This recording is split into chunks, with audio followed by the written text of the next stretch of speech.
A DoorDash delivery driver robbed at gunpoint. I'm Nicole Griffin tonight in Anderson, working for you, getting important takeaways from police that all delivery drivers should know.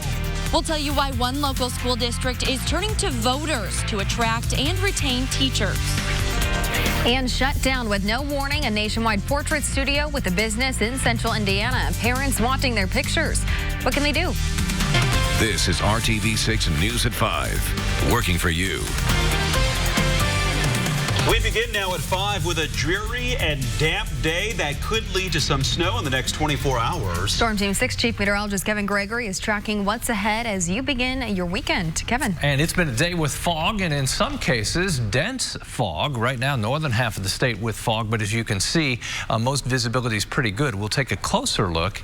In Hamilton County, 3/4 of a mile visibility, or just 3/10 of a mile, I should say. In Sheridan, half a mile as you go into Clinton County around Frankfort. Visibility under 2 miles in Peru. The visibilities will continue to vary through the evening. When we see a pickup in intensity of rainfall, that will improve the visibility a little bit. Widespread light drizzle and scattered showers. I'll focus on an area where there's a little heavier downpour right through Newcastle now, headed to Springport and then on up to Muncie and Ball State in Delaware County. Temperatures well above the freezing mark, 39 in Indy, 41 in Columbus. As we go through the overnight, scattered showers, you'll see some snow start to mix in there in the southeast as we get past midnight, and then this starts to slide into portions of Indiana first thing in the morning. We'll talk about our Saturday snow coming up. A warning tonight from a central Indiana mother who was robbed at gunpoint. It happened while she was delivering for DoorDash, just trying to make some extra money for her family. RTV6's Nicole Griffin is talking to police tonight and has important takeaways all delivery drivers need to hear. I was afraid if I moved my arm, it was gonna cause him to pull the trigger. You know, even if he did it by accident. Jessica Hedquist picked up 2 pizzas from Papa John's on Scatterfield Road in Anderson Monday night. As a DoorDash driver, she delivers for Papa John's often when they get busy and need dashers to help out. But when she got to the delivery address on Cedar Street, the people at the home said no one ordered a pizza. So she called Papa John's and got the customer's phone number. They told her they just saw her drive by. 2 boys then flagged her down, so she stopped and got out to give them their pizzas. The boy started acting like he was looking for cash on him, and he said he must have left it at home. They turned around and acted like they were walking back to their place, and I got back in my car and sat down, and as soon as I sat down, there was a gun to my head. The suspects stole her purse and the 2 pizzas. She shared what happened on Facebook, hoping to warn others. Her post now has more than 3,000 shares. I just want people to be aware that this is going on. This does happen. We talked to Anderson police about steps that delivery drivers can take, and they say always be aware of your surroundings. Also, make sure your doors are locked if someone's coming up to your vehicle. And if you don't feel safe getting out of your vehicle, ask the person to come outside on their porch. And ultimately, if you do not feel safe getting out of your car, just leave the area. They've already established some type of business trust with their victim. And at that point, there is some type of guard that they're going to assume has been let down and that you're going to trust me. We should operate under the assumption that something could happen, and in this case it did. Jessica says during the robbery she was terrified, thinking about her kids, wondering if the robber was going to take her life. Now she says she's just thankful to be alive. Working for you in Anderson, Nicole Griffin, RTV6. And Anderson police say typically in cases like this, the suspects will brag to people they know or post to social media. Police are encouraging anyone with information to contact them. DoorDash says they are working with law enforcement and they are thankful that Jessica is safe. And just into the RTV6 newsroom, the 4-year-old Monroe County boy shot when deputies say he was play wrestling with his dad has died from his injuries. This happened Sunday at a residence south of Bloomington. Deputies say both the dad and his son, Trip Shaw, were shot in the head when the gun concealed on the father's back fell from his body and went off. The father is expected to recover. No arrests have been made in the case, which remains under investigation. Another increase in flu deaths in Indiana. New numbers from from the state health department show we are now up to 38. That's 7 more than last week. And for the first time this season, one of the patients is in the 5 to 24 years old age group. Most of the deaths have involved people 65 or older. We have no way of knowing if a Seymour woman's death is included in those numbers. The state does not identify patients.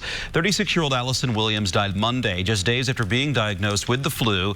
Williams was a youth pastor at Reddington Christian Church in Seymour.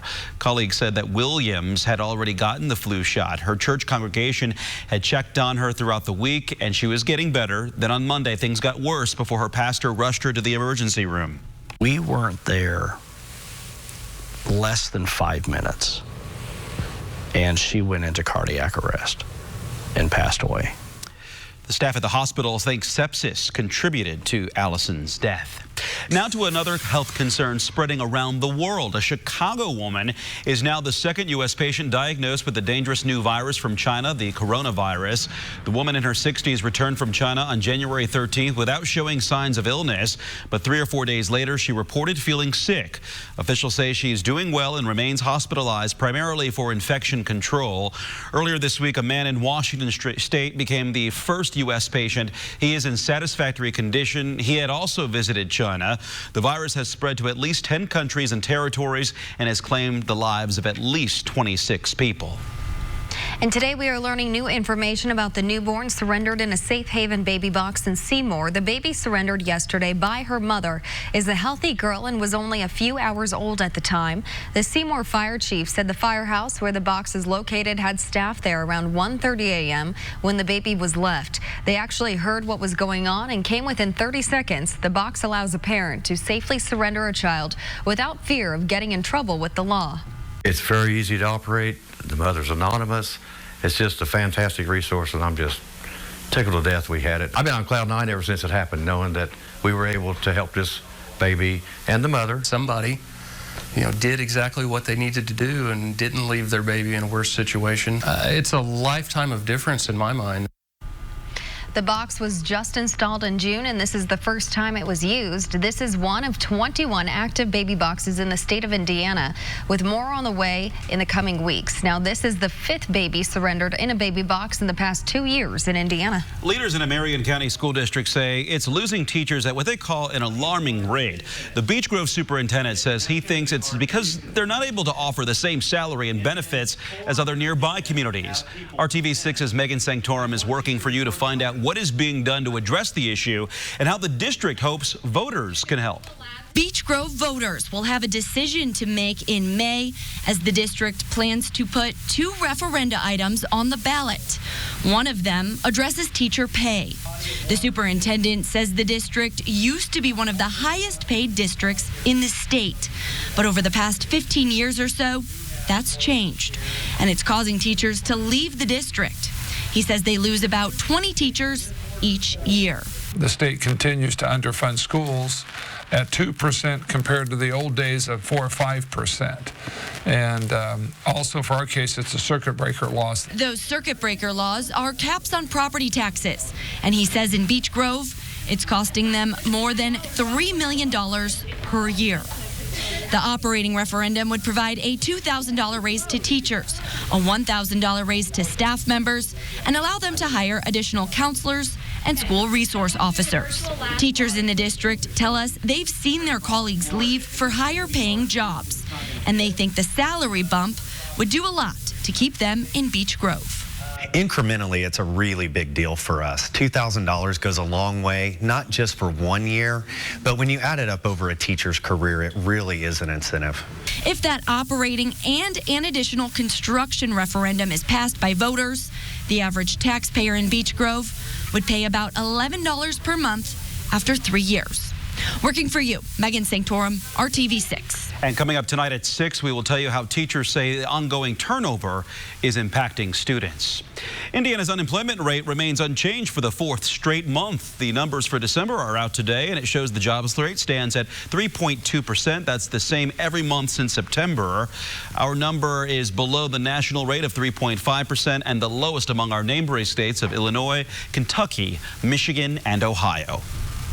Tonight at 5:30 on the Now, Indy, services paid for but not delivered. A closer look at the sudden shutdown of a chain store with a location here in Metro Indianapolis and why families are upset about lost memories. And minutes away here at 5, welcoming a sideline star back to the lineup. The call to action for fans as Victor Oladipo gets ready for his first game alongside his fellow Pacers on the hardwood.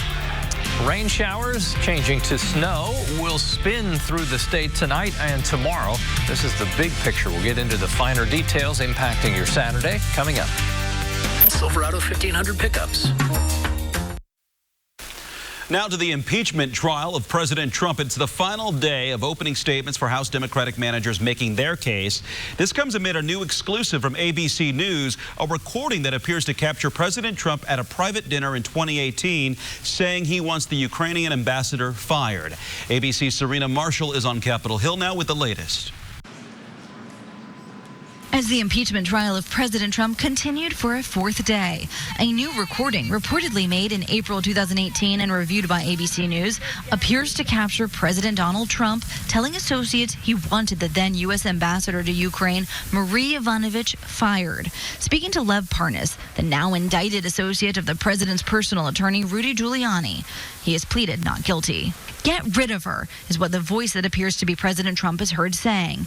Get her out tomorrow. I don't care. Get her out tomorrow. Take her out. Okay? Do it. It was in response to Parnas saying she's basically walking around telling everybody, wait, he's going to get impeached. Just wait. It wasn't until a year later, April 2019, that Yovanovitch was recalled from her position.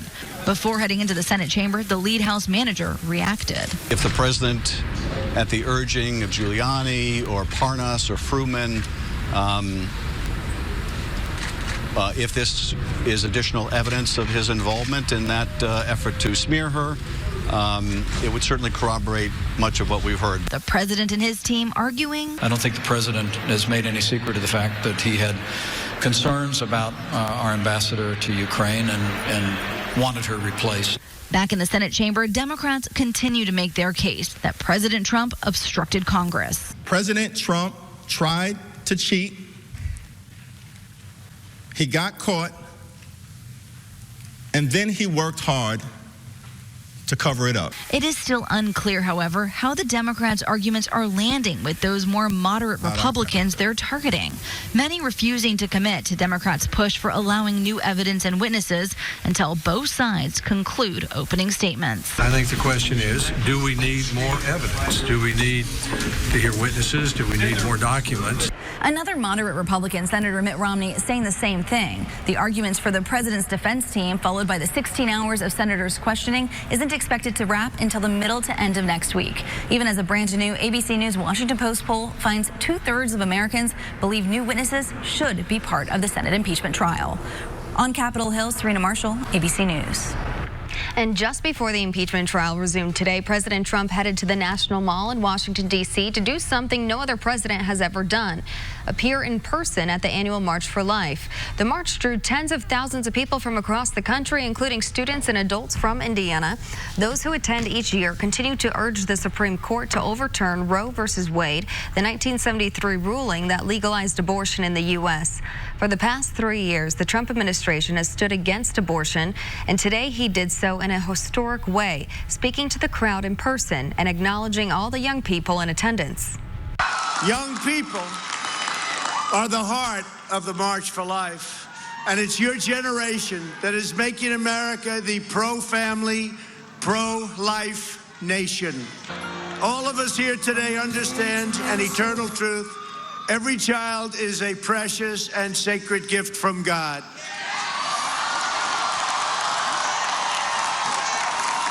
Together, we must protect, cherish, and defend the dignity and the sanctity of every human life. Planned Parenthood's political arm blasted the Trump administration, saying it undermines access to health care and calling for supporters to vote him out of office in November's election. And Vice President Mike Pence has addressed the March for Life crowd in person on more than one occasion, but today he was thousands of miles away at Vatican City for a private audience with Pope Francis. They had a private hour-long conversation. At the end of the meeting, they exchanged gifts. Pence presented the Pope with a large plain wooden cross made from wood from a tree on the grounds of the Vice President's residence. The Pope gave him 5 bound books of his writings as Pope, as well as a copy of his annual peace message. The Indiana Pacers are preparing to welcome Victor Oladipo back to the lineup next week after being sidelined for a year recovering from a devastating knee injury, and they're asking fans to join in the celebration. Victor announced earlier this month his return on Wednesday when the Pacers take on the Bulls. Starting Monday, fans can come to Bankers Life Fieldhouse and sign an Oladipo Ready for Action banner that will be displayed during Wednesday's game. You can sign the banner Monday and Tuesday from 10 a.m. to 5 p.m. just inside the entrance of Bankers Life Fieldhouse. They'll also be giving away Ready for Action posters. Probably have to sign small, though. Leave room for everyone. Or go big, and then they write inside your name. You get the idea. All right, let's talk about what's happening here. Rain has been the story. I hear that buzz. I'm not sure if that's... We've got a buzz in our earpieces. So if you hear something that's a little like off, it's just an audio issue. We'll get it fixed here in a little bit. 5 1/4 inches of rain in central Indiana for the month of January. It's been all about rain. We may have some very light snow during the day tomorrow across central Indiana now. Generally drizzle, some light showers. We'll go back into Henry County. You've had the rain roll through Newcastle. This is on the move. It's headed straight up State Road 3 toward Muncie, and we'll roll through Delaware County as well. So in Middletown, we'll see some showers. Temperatures on the east side of the state, low to mid 40s, 45 in Muncie. A little colder in northwest Indiana, 35 in Crawfordsville, 38 in Lafayette. And typically, I like to take dogs for a walk during the evening forecast, but check this out, Amanda. I'm going to have to come back later. Ava is just getting out of the bathtub. See the suds on her head? Leo got a bath today, too. Same look. It's a good day for a bath. Bad day for the paws, though, when you go back outside because the ground is pretty moist. Todd Klein, thanks for the beautiful picture. Glad Ava had a spa day. The showers around through the evening hours with temperatures in the 30s. 7 o'clock tonight, scattered showers. You'll see the rain a little more persistent, better coverage in southeast Indiana. As we get to 11 o'clock, we may begin to see at that point some snow mixing in. Watch northwest Indiana overnight. Slowly to the south and east, this area of snow will move. That will be with us through the day on Saturday, on and off. 34 degrees. Temperatures will be critical, and notice they're really not moving tomorrow. As long as temperature forecasts work out and we stay at or above freezing, should just be wet mainly on roadways, and any accumulation would be in the grassy surfaces, elevated surfaces. Temperatures very close to the freezing mark through the morning with that snow around. Temperature of about 34 in the afternoon. One thing we've learned time and again, it's the bridges and overpasses that the problems are first discovered, especially when the temperatures are marginal. The main roads may be wet, and then the bridges freeze. As you see through the morning into early afternoon, northern half of the state most likely for the light snow. That continues 4 and 7 o'clock, just kind of expanding across all of central Indiana. All the indications are accumulations would be around an inch or less. Could be an isolated spot that sees a little more than that in the northern third of the state. Windy for all. Those wind gusts will be anywhere from 20 to 30 miles per hour. Temperatures on Sunday as we dry out stay in the 30s. Lots of clouds. If you are hoping for sunshine, there's not a ton of it in this forecast because Monday, Tuesday, Wednesday, still mostly cloudy. We're dry in that stretch. Temperatures are above average, just not way above average, and chance for a rain-snow mix at times next week with temperatures back in the lower 40s. It's all quiet again. It is quiet. The buzz has been taken care of. Yeah. Have a good weekend, everybody. It is the end of an era in professional football. What Eli Manning said today about his 16 years in the NFL and what the future might hold. Next. Keller and Keller. It's the end of another Manning era in professional football. Today, New York Giants quarterback Eli Manning, Peyton's brother, officially retired from the NFL. Manning spent all 16 years of his professional career playing for the Giants. He led them to 2 Super Bowl wins, including one held in Indianapolis in 2012 when the Giants beat the Patriots.